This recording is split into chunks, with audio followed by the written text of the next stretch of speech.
up there. Please come down. Don't be a Lone Ranger. I don't like that. While we're waiting for the 4 o'clock students, we'll be starting in 5 minutes. Come to the lower amphitheater, please. Please? You want me to get on my knee and beg? I will. Come downstairs. And these 2 girls here, too.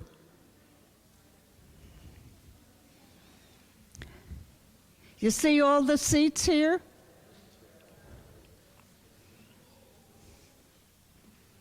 Right there. That's it. That row.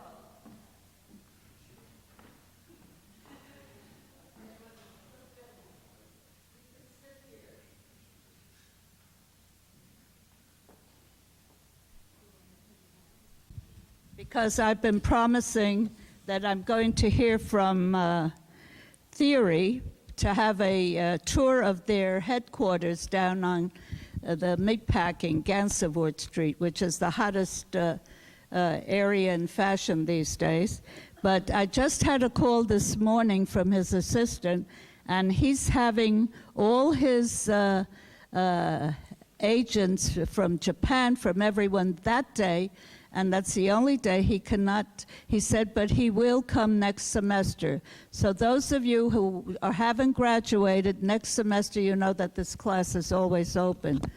So you can come when, come and go on a tour, sign up for a tour. And that I wanted to announce.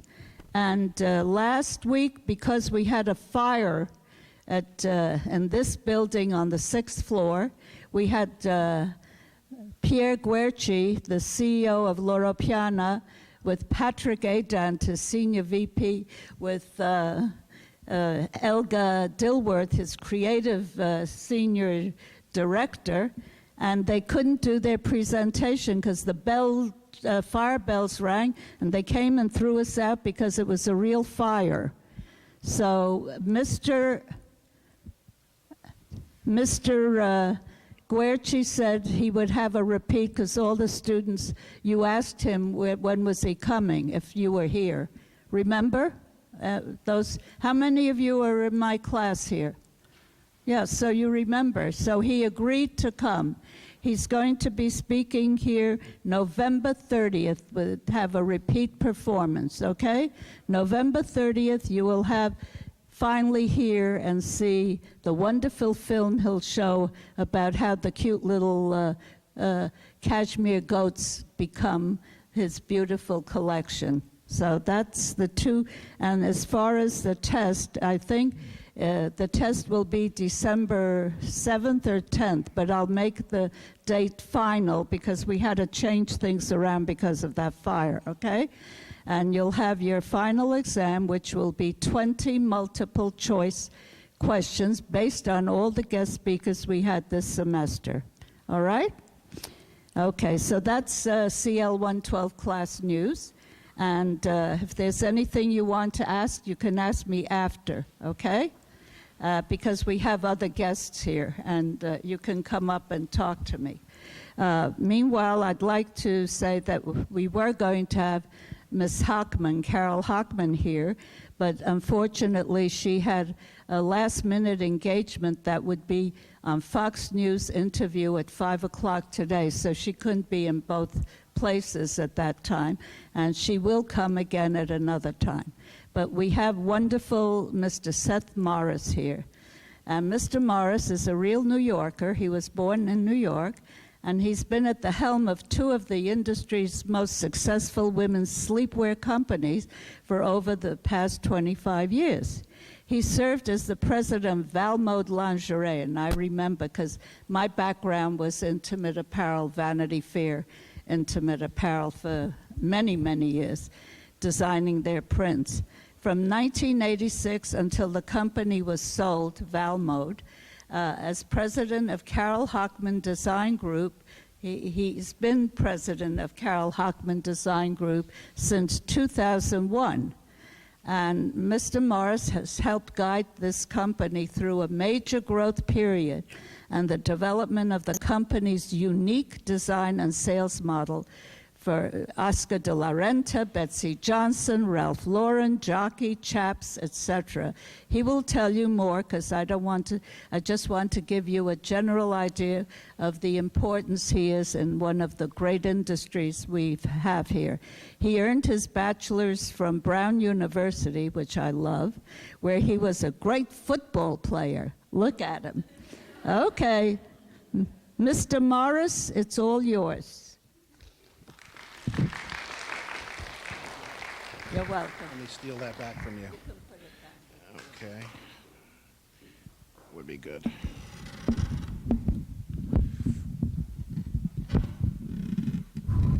I think so. There we go. Okay. Good afternoon to everybody. I would like to, just apologize for Carol not being able to join me today. She did get a call at the last minute, an opportunity to be interviewed this evening on Fox News.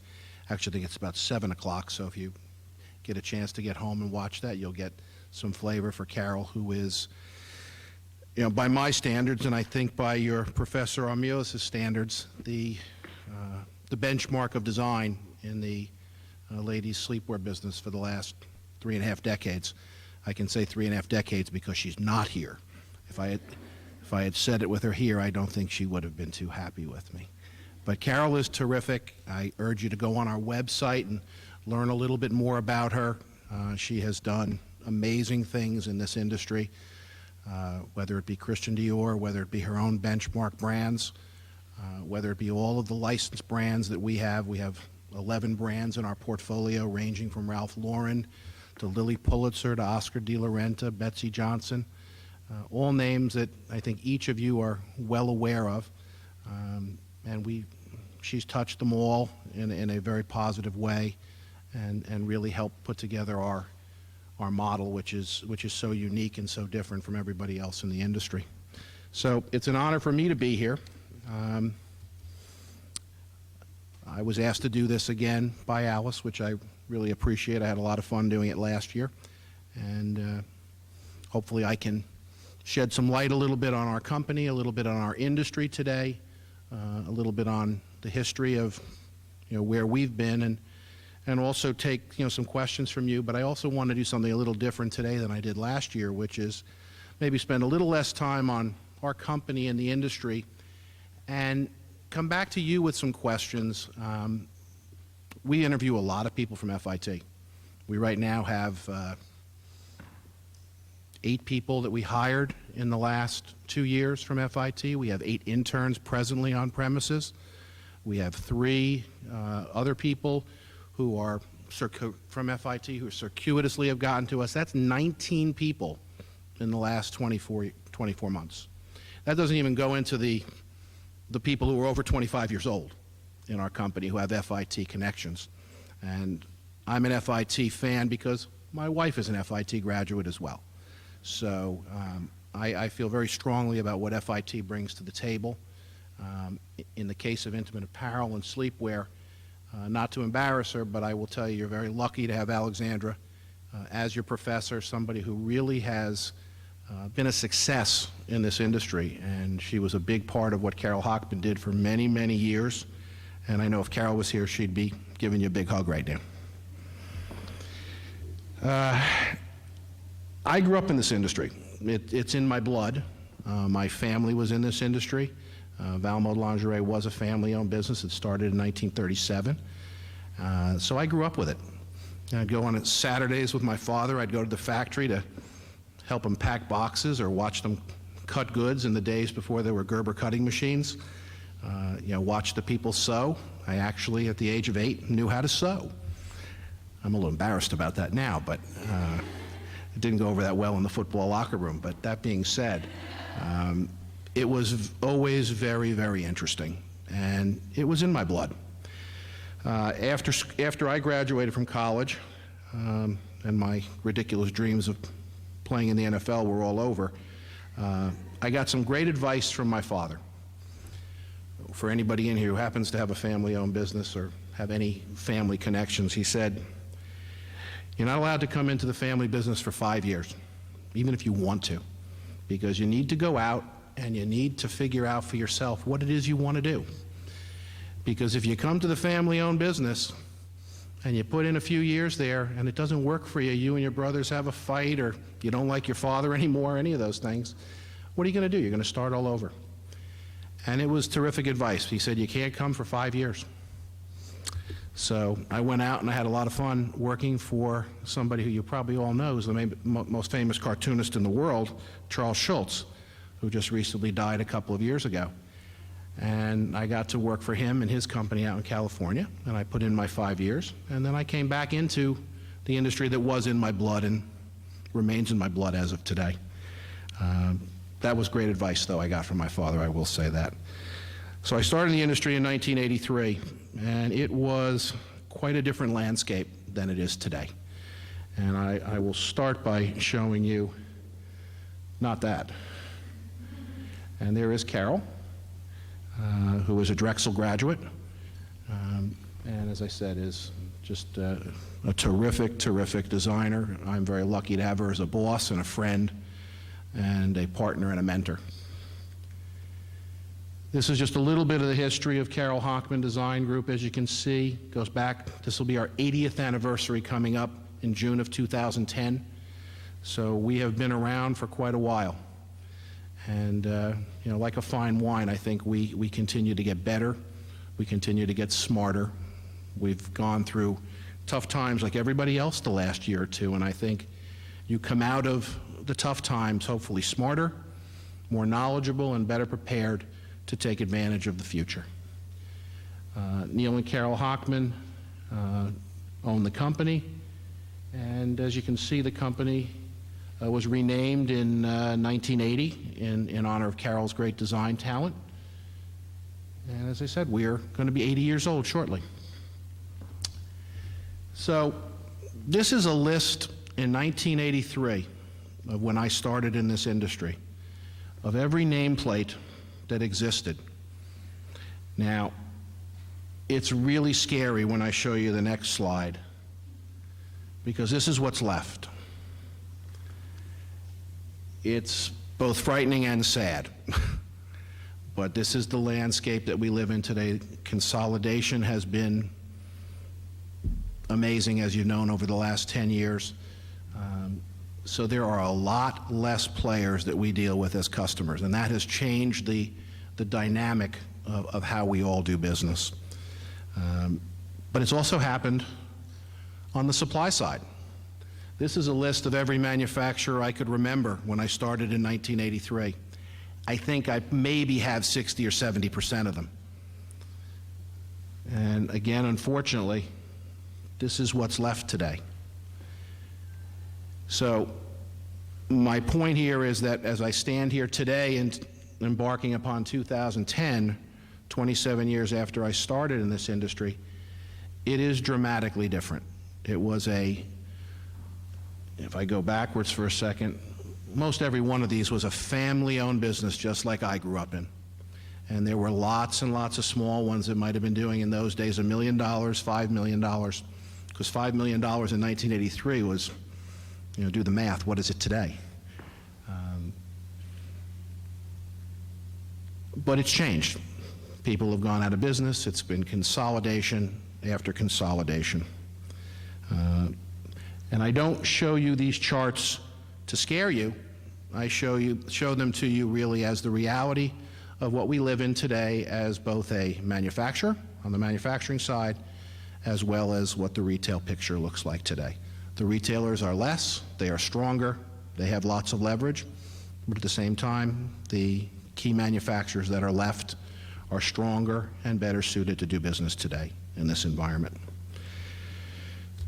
For me, you know, as Alice said, very simply and quickly, just to go over some history, after running my family business, I sold it in 1996 to a larger company and moved on to Carol Hochman Design Group.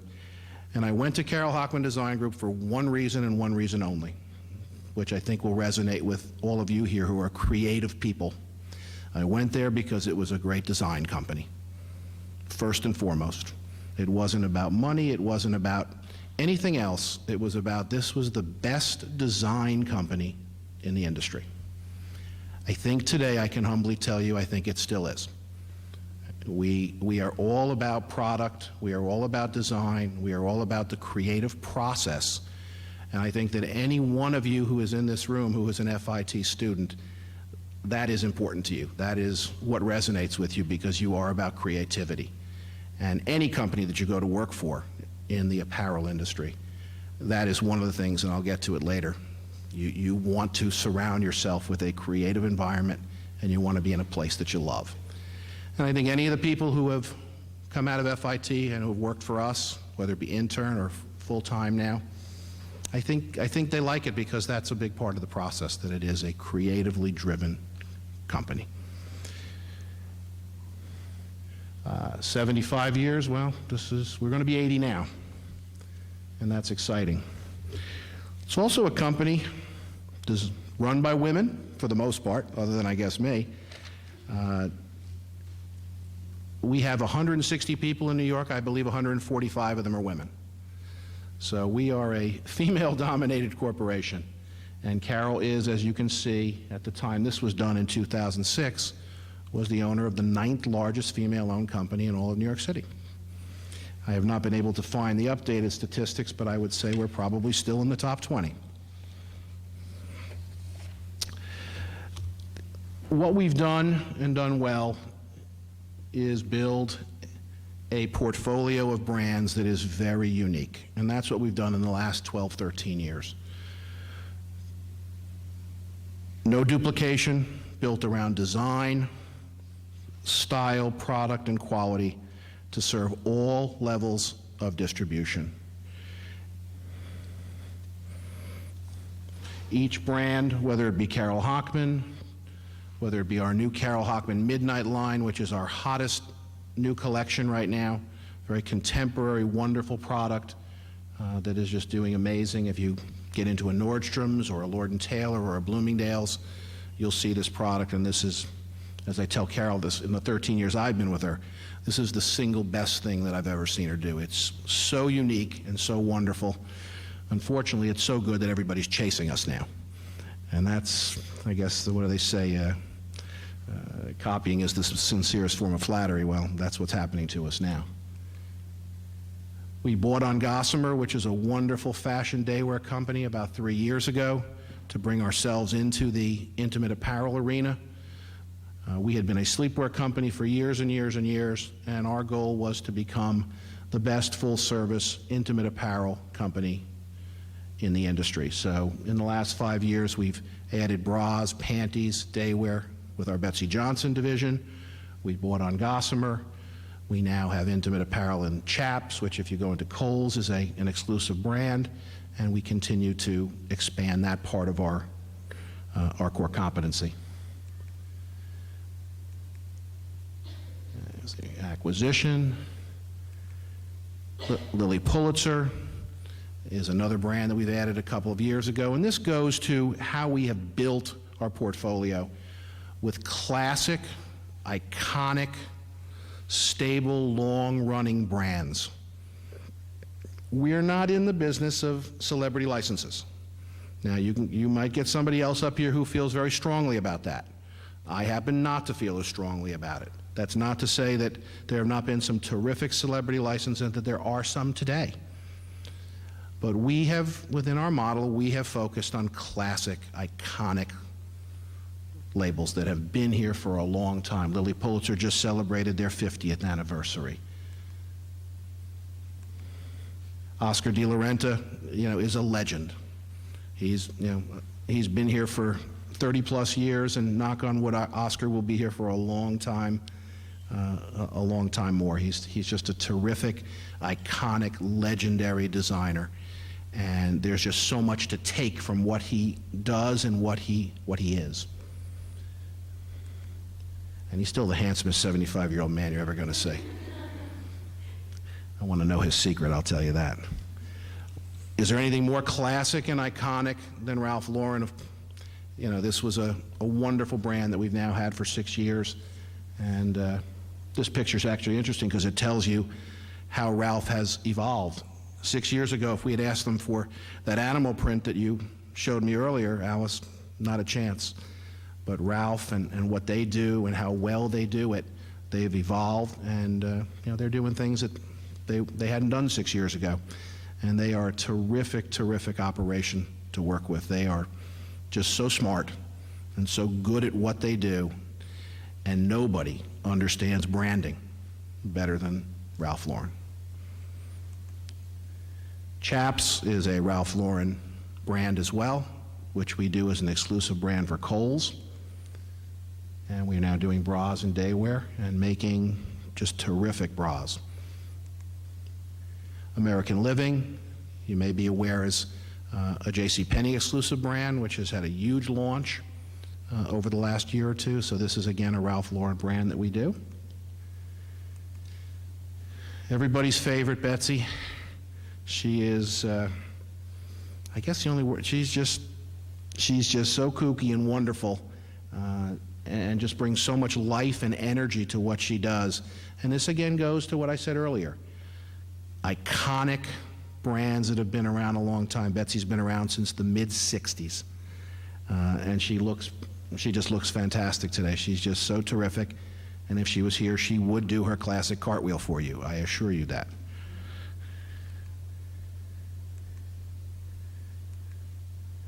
Jockey, again, this is not a fashion brand per se, but Jockey is a classic, iconic brand that, you know, I'd love to have a brand that I own that is in the American vernacular. You wear your jockeys.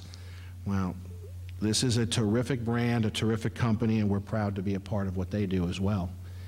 Stan Herman, who many of you know, he's been a king of QVC for years. We just celebrated our 16th anniversary with Stan on QVC.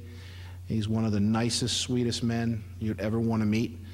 He's an entertainer. He belongs on TV. It's the right place for him. And Stan does our robes and loungewear, and he's just terrific. He's the man who started what we all now know as these runway shows at Bryant Park. Stan, as the president of the CFDA, is really at the core of starting what has become a phenomenon here in New York City for a long, long time. Nine & Company, which is a Nine West derivative, which we do with Jones, is another one. Gloria Vanderbilt. And these are some of the customers that we make product for, you know, in private label. You know, Vera Bradley, probably half of you own a Vera Bradley handbag, I'm sure, on some level. We make goods for a lot of different people. So it's a unique model, and I wanted to share that with you so you have some real background on who and what we are. It's a very unique time for apparel companies, certainly including us. The landscape has changed dramatically. You saw earlier in terms of retail consolidation, supplier consolidation. We've gone through an economic holocaust, is about the only word I can use, in the last 18 months that is unlike anything any of us have seen in our lifetimes, and I hope that you guys don't see it again in your lifetimes. But out of bad things come good things, and that's really the way we have to look at it, and I'm a glass half full kind of guy, and I really think that that's what has happened now. We've all had to learn new disciplines, do things a little bit differently. There's been some painful solutions that have had to happen. You read it in the paper. You know, people have lost jobs, unfortunately. But those companies that have reacted quickly and moved aggressively are the ones that are going to survive, that are going to be healthy, and that are going to remain viable. So, knock on wood, we are one of those companies, which we feel good about. And I don't want to see you guys, and I said this last year, you know, we talk about the economy. When I was here last year, it was in October, November, it was about 45 days after the world had sort of changed fundamentally. And one of the things that I had said to the people in this room was, don't feel negative, don't feel depressed about it. It's going to be a little tougher to find jobs. I think that's changed a little bit in the last year. I think things are starting to open up. But this group and you people represent what our industry needs. We need new, young, exciting, energized talent consistently. That is the lifeline of our business. And that's why I'm so proud to have started this conversation by telling you about 18 people in the last 24 months from FIT who are a part of our organization. So we look to FIT and organizations and schools like yourself to fuel and energize what we do. Because design is about new ideas.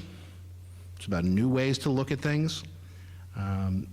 You can't get staid, you can't get complacent, you always have to keep moving things forward.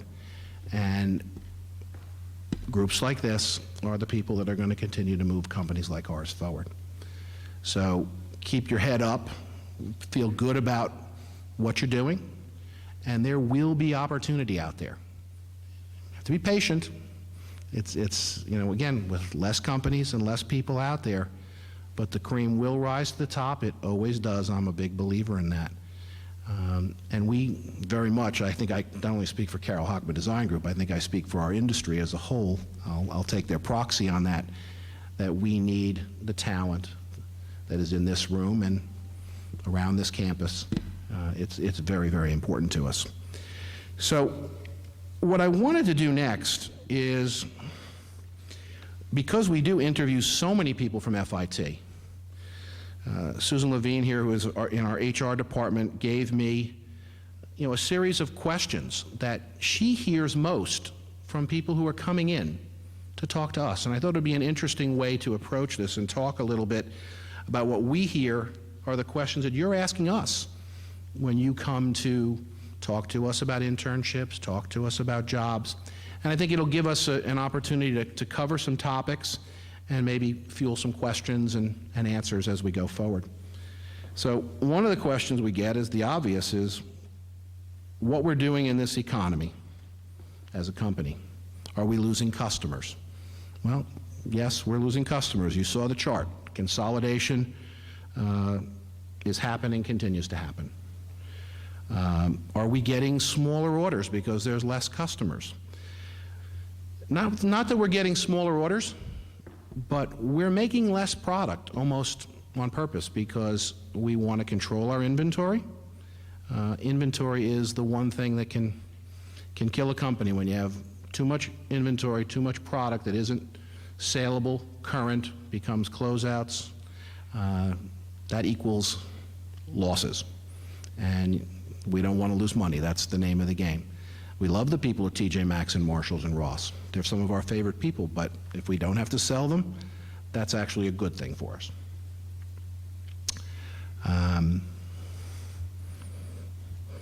Are we making fewer products? We're still very prolific in terms of design. When you talk about 11 brands that we showed you, we have 4 markets a year. We probably show close to 500 styles every market. So you're talking several thousand styles a year just in our brand lines before we do anything for private label. So there's a lot of design. So I wouldn't say we're making fewer products, but we are trying to find that right balance today between supply and demand. People are buying less, so we need to be more focused. And the biggest challenge is to clearly understand what the consumer's looking for. So it's not just about making product and throwing stuff against the wall and see what sticks. It's truly trying to understand brand by brand what that consumer's looking for, who is that consumer that is a Betsy Johnson customer, is a Jockey customer, is a Ralph Lauren customer, so that what we make has a good chance to resonate with them when it hits the selling floor. Another question we get a lot is, where are products manufactured? Well, everything today, unfortunately, is overseas. Alice said to me today, you think we can make some things here? I said, unfortunately, I don't think we're going to see that in our lifetimes right now. It's not going to happen anytime soon. Labor prices, fabric development, they lead the way, and the need for price and value is so critical in our category today. So we make 100% of our product today outside of this country. I owned 2 factories in this country in the 80s and the 90s, closed them both in the early 90s. Carol Hockman Design Group owned a factory in Puerto Rico, which they closed in the early 90s also. You know, Alice worked for Vanity Fair for years. I don't know that they have a whole lot left here in the United States either. It is unfortunate, it is sad, but it is a reality that we must face. We get asked a lot by people who our biggest competitors are in our industry. We have some great competitors. People like Josie Nattori, Missy Lane, Comar, Wacoal, great companies that if you walk in the department stores, you see their labels proliferated.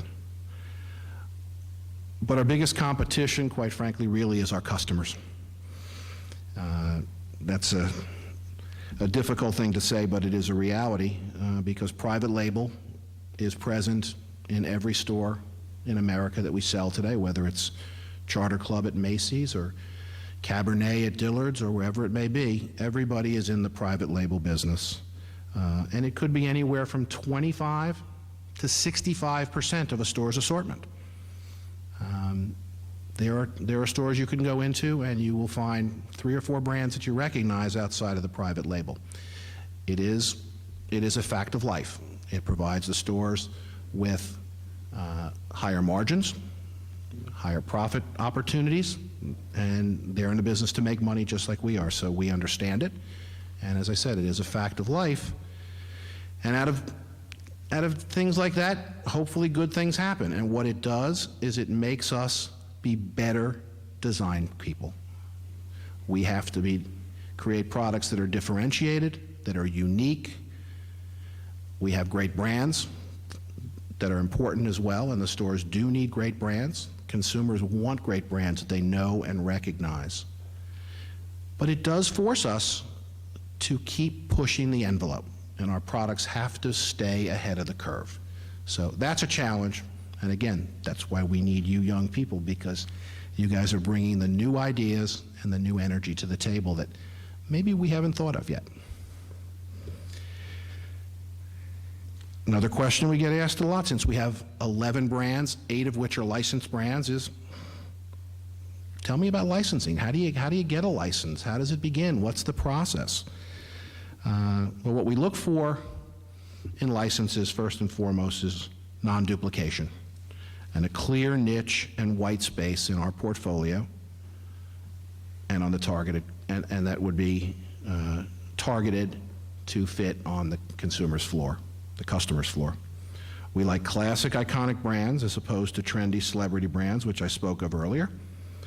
It's not a statement on what is better, but more a statement on what we feel comfortable with and fits our model. We look for strong licensed partners with great history and stability to go along with brands that have and will continue to stand the test of time. So everybody looks at licensing in a different way, but that's really the criteria for a company like ours. And when you look at the portfolio that we've put together, I think it's consistent with what I've said. These are, you got Jockey that's been here 127 years. You've got Lilly that's been here 50 years. You've got Ralph that's been here since 1968. Oscar who's been here since the 70s. All of them are very consistent, classic, stable, important, legendary brands. So we feel good about that, obviously. We get asked a lot about the future of our industry. Now that's a big question. So what can I tell you about that today that you probably don't already know, you probably already do know? We live in a new economic world, which we are all aware of, and we need to adapt to it personally and professionally. The consumer is now more selective than they have ever been, and thus we need to be more creative and compelling in in the development of our design, marketing, quality standards, and most importantly, it seems right now, the final value proposition that we put in front of a consumer is much more fickle today and also more nervous today than she's been in a long time, she or he. The industry, again, as you saw from the chart on the supply side, has narrowed dramatically. But the people that are here, that are in place today, there are a lot of really great companies that are creative, that are pushing the envelope on product, that are creating great quality product, that have great brands. And though it is a smaller industry, when I started in 1983, I think that list I showed you had 127 companies that I could just remember off the top of my head. And I think I left a lot off. It's narrower, but there are a lot of great companies. It's strong, it's healthy, and if it is an industry of choice for you, I heartily recommend it because it is a great industry. I think Alexandra and Alice would certainly support that as well. It's a terrific industry, and quite frankly, I was thinking when I was in the cab on the way over my 27 years, all the people today who I have seen go through our industry who are CEOs of major companies, presidents and EVPs of major retailers today, they've all touched this area and this department in some way. And when I talk to many of them, it is one of their fondest memories and recollections about being a part of the intimate apparel industry, more so than almost any industry. And I think that's a great testament to the industry in which we live. The other question, obviously, we get a lot is, where is the opportunity for a young person like myself coming out of FIT? As I said earlier, you are still, for Carol Hockman, you're still our lifeline. That is real important. But what I would tell you to think about as you come out of school is define what your interest is clearly in your own mind. What is it you want to do? What are the parts of this industry that you like? Define it clearly in your own mind. Have a passion for what you do, because there is never a substitute for a strong work ethic, and I will tell you, it will always be noticed. Demand to learn all you can and get exposure to as much of the business as you can, because at the end of the day, knowledge is king. And it's an expression we use a lot, you know. In the financial industry, they say cash is king. I think knowledge is king. And the more you can learn, the more you can absorb, the more you can get exposure to, the more chance you have for opportunity and success. Put in your time, pay your dues, because there are no entitlements, especially in this economic time. And another thing that I think is really important, and I told my daughter this recently, who's 25 and she works for MTV, find yourself that person that can be your mentor. Somebody that you really connect with, that you can attach yourself to on some way, that you can learn from. Nothing more important than that. I was lucky to have that when I was young. It was the best thing that ever happened to me. My daughter, knock on wood, has found that person. Strangely enough, it's my sister, but that being the case, very important. Find that person who can really take you under their wing, and teach you. And even if they don't take you under their wing, that you can be close enough to them to learn and absorb what they can teach you. Those are some of the questions that we get a lot. And I hope that by sharing that with you, it gives you a little bit of insight to what your peers are asking when they come into our offices to be interviewed, and talk to our HR team, and talk to the designers that they may be speaking to, or anybody else. Are there any questions that anybody has from what I have spoken to thus far that I can answer or help with?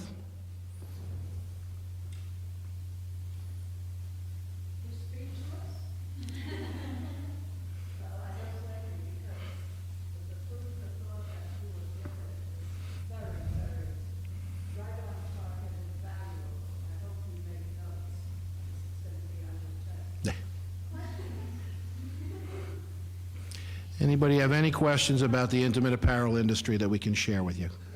Yes. Who was your mentor and what was one of the greatest lessons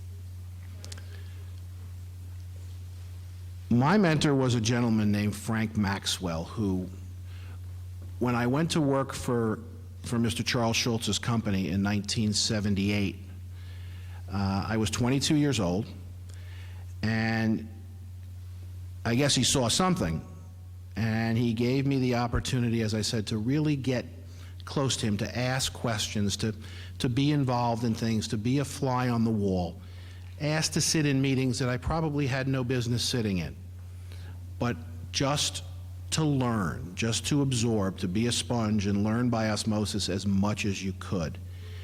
And it gave me an opportunity at a very early age to gain exposure and to just hear things that I wouldn't have ordinarily had a chance to do. And what I did, and I don't have, or did not have, the benefit of what you guys have today with the internet and everything else. You can hear things, you can go home, you can punch it in, and you can learn about it in about 5 seconds. I had to figure out different ways to figure out what I was hearing. But he just gave me an opportunity for exposure, to hear, to ask questions, and to get answers. And at the end of the day, it created knowledge, it created excitement for me about the business. And one of the things I learned about in those days, because the licensing business in 1978 was really not, was almost nil. In 1978, there was Pierre Cardin and Bill Blass. They were really the two people who really started the licensing business in apparel. It wasn't that big deal. Today, you read about licenses all day long. Celebrity licenses, everything else. So working for Mr. Schultz, which was a licensing organization called Determined Productions, I got a taste of licensing. And that's sort of what I'm getting at. You'll find that, you'll define what you're interested in. You'll find something that you can dig into and that you want to learn about, that you want to explore. And from there, it mushrooms. And I think it will help you find the path that you want to take. But I'm grateful to Frank to this day. He probably doesn't even know it, but I know it. Yes?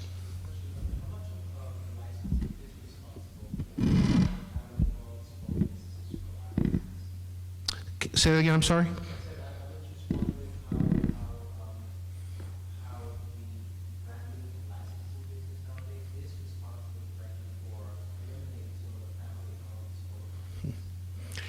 It's an interesting question. Licensing and being in the licensing business, I think, has its pros and cons.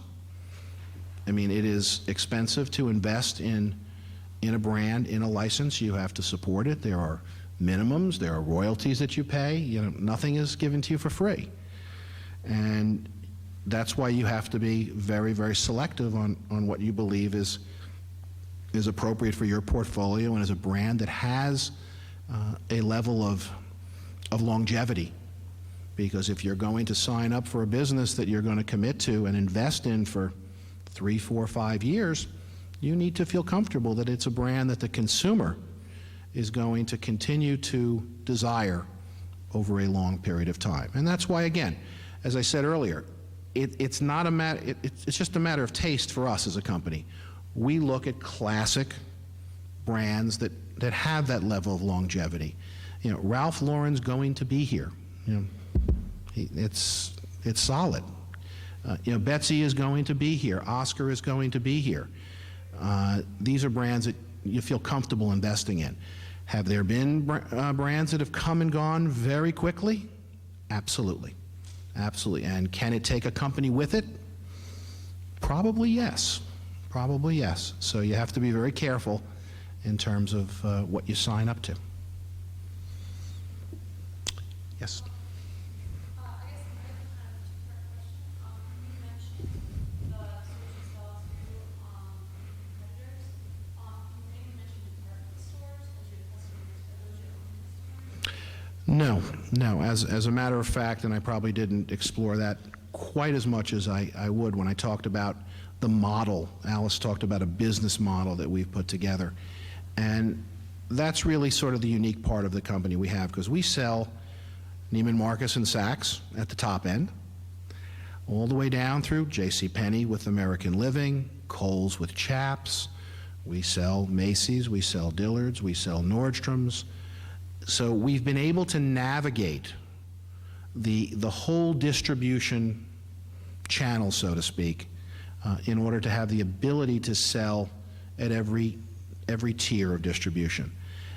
That, for us, and we feel really good about it in this day and age, and you have to do it intelligently, you have to do it smartly, and I think that we've done that with the brand differentiations that we've created, exclusive brands for exclusive stores, which is something exclusively for stores, which is happening more and more now today, as you're all aware.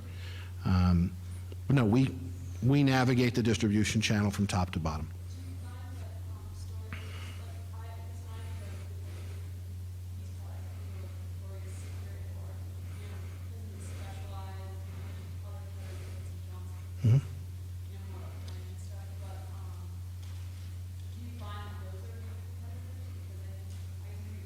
Well, Victoria's Secret's everybody's competitor. You know, they're just terrific at what they do. I am a big fan of them and had the pleasure and the honor of selling them for many years at Valmont, and we've sold them at Carol Hockman as well. They carried our Betsy Johnson brand for 4 years, which we were very proud of. They're a huge competitor. You know, the good thing, quite frankly, for us is that they're not big into the sleepwear arena, so they don't compete with us as much there, but they are dominant when it comes to bras and panties, that's for sure. And what they do well, and they are a marketing machine, because nobody puts a commercial on TV that stops you the way Victoria's Secret does. Certainly, at least from the male standpoint, I will tell you. I've been lucky enough to go to one of their fashion shows, and that was fun too. Any other questions? Yes?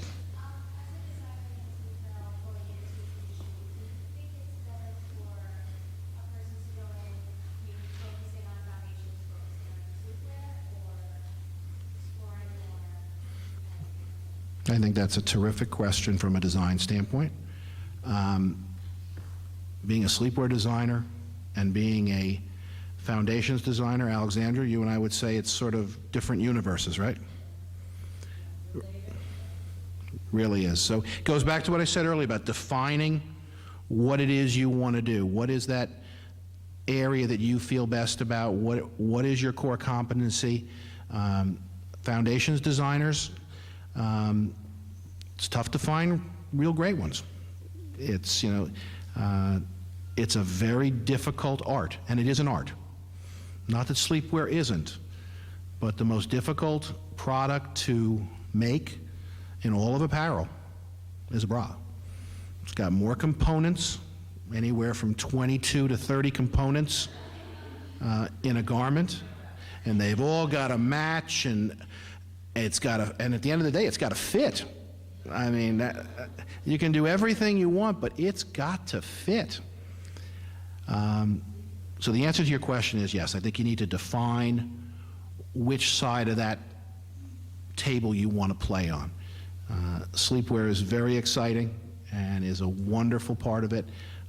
Foundations is, at the end of the day, more technical, I think is a safe thing to say.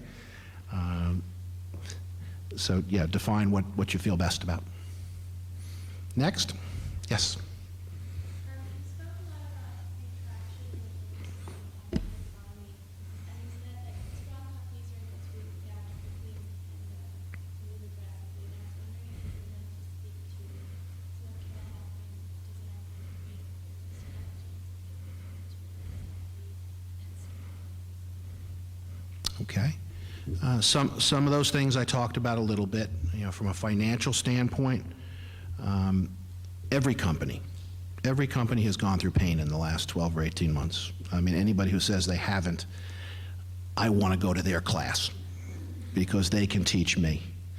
We've all experienced some pain, and we've had to react quickly and aggressively, as you said. It's consolidation of positions, divisions. All of those things have happened. You read about it in the paper, consistently. So I think as a company, we did those things correctly and put ourselves in a position financially to be viable and successful.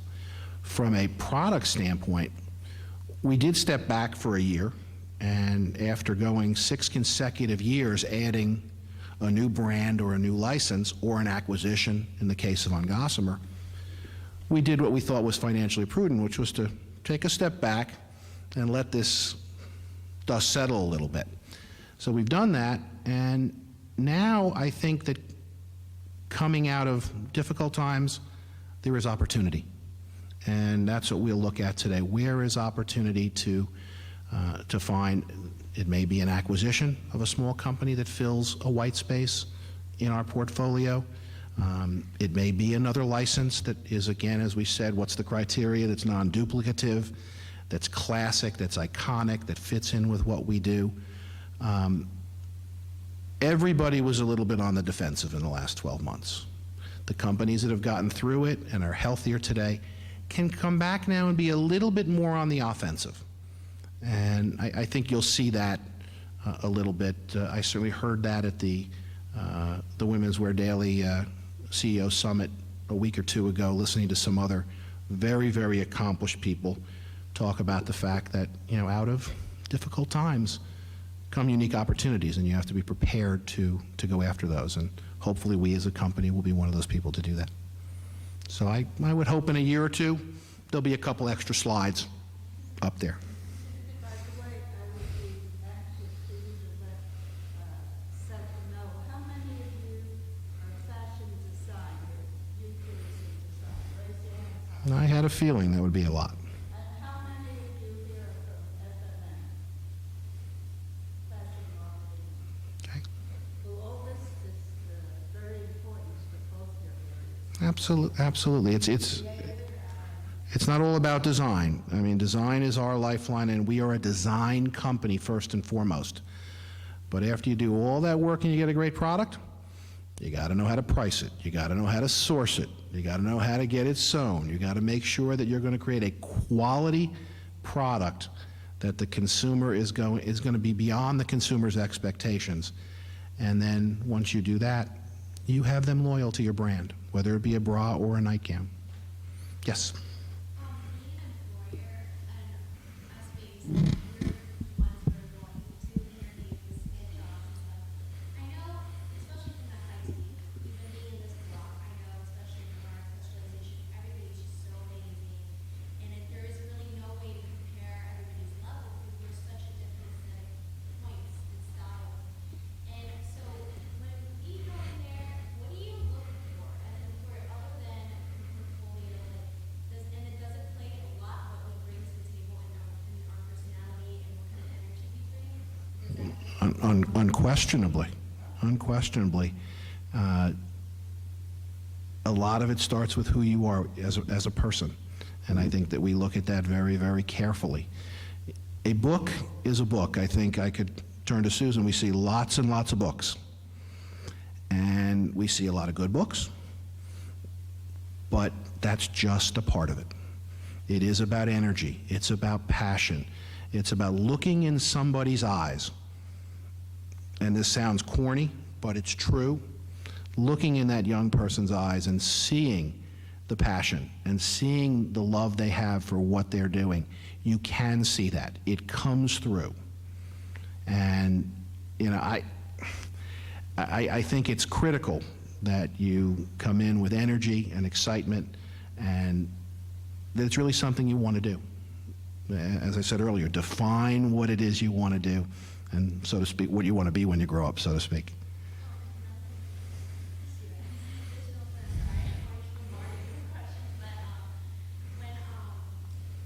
So I know another thing is that I know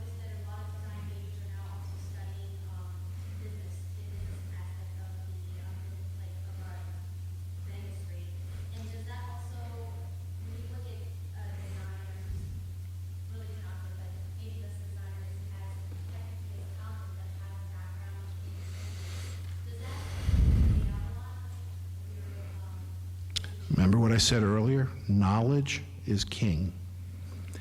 The more you know, and if Carol was here, she would tell you a funny story, and I'll take a chance in saying this because Alexandra's probably heard it.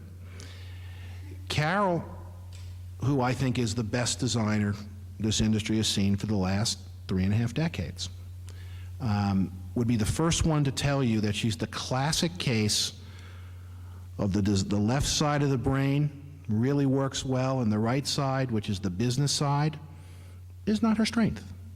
Now, she's got Neil, she's got me, she's got a lot of other people to help her with that. But I think in today's day and age, you want the right side and the left side both cooking. And to really understand the business side. For example, we look at designers today. You can design a beautiful sketch. You can come up with the beautiful fabric. But at the end of the day, you have to be able to make it. You have to be able to sew it.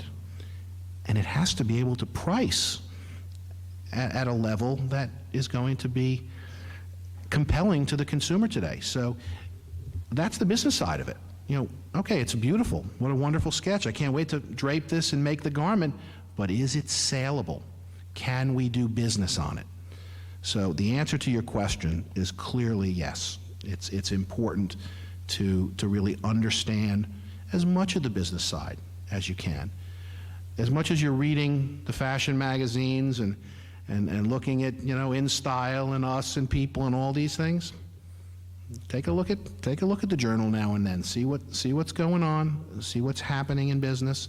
Understand that part of it. And I think in an interview, if you can talk a little bit to that, and somebody sees, this person's got it going on both sides, that's a good thing for you.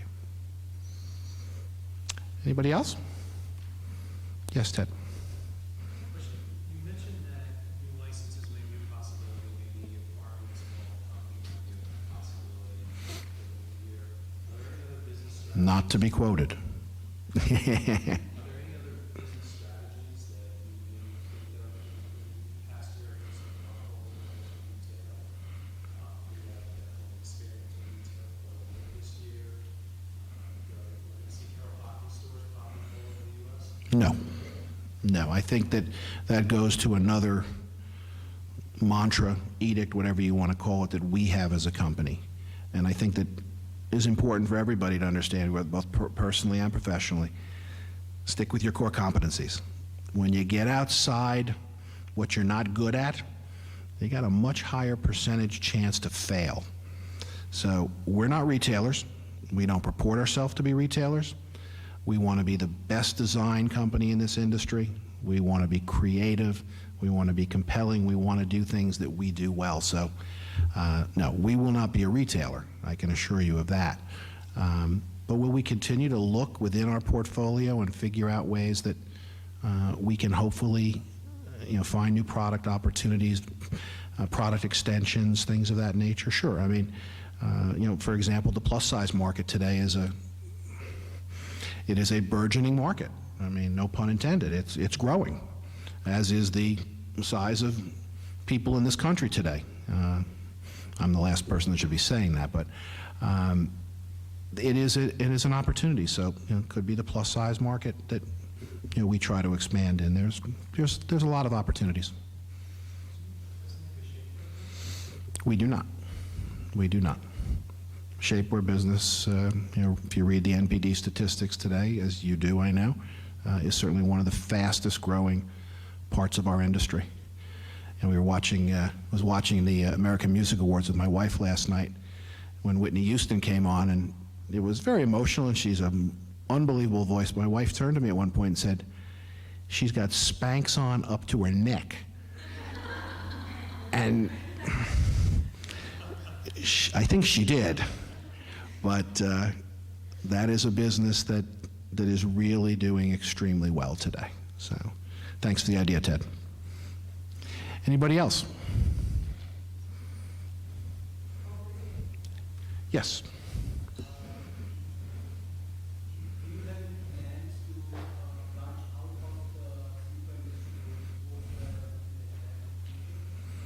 I don't think so. Again, I think it goes to core competencies. And through acquisition, you may be able to do something like that if we were able to find a company that, Ted talked about shapewear. We're not shapewear mavens. So, something like that comes out of acquisition. And I do feel very strongly that you can really get yourself in trouble very quickly when you get outside what I would call your comfort zone. And that doesn't mean that you insulate yourself too much either. You got to be willing to step out and try things, as we did with intimates, going into Betsy bras and underwear and buying on Gossamer and doing all those things. We stretched ourselves.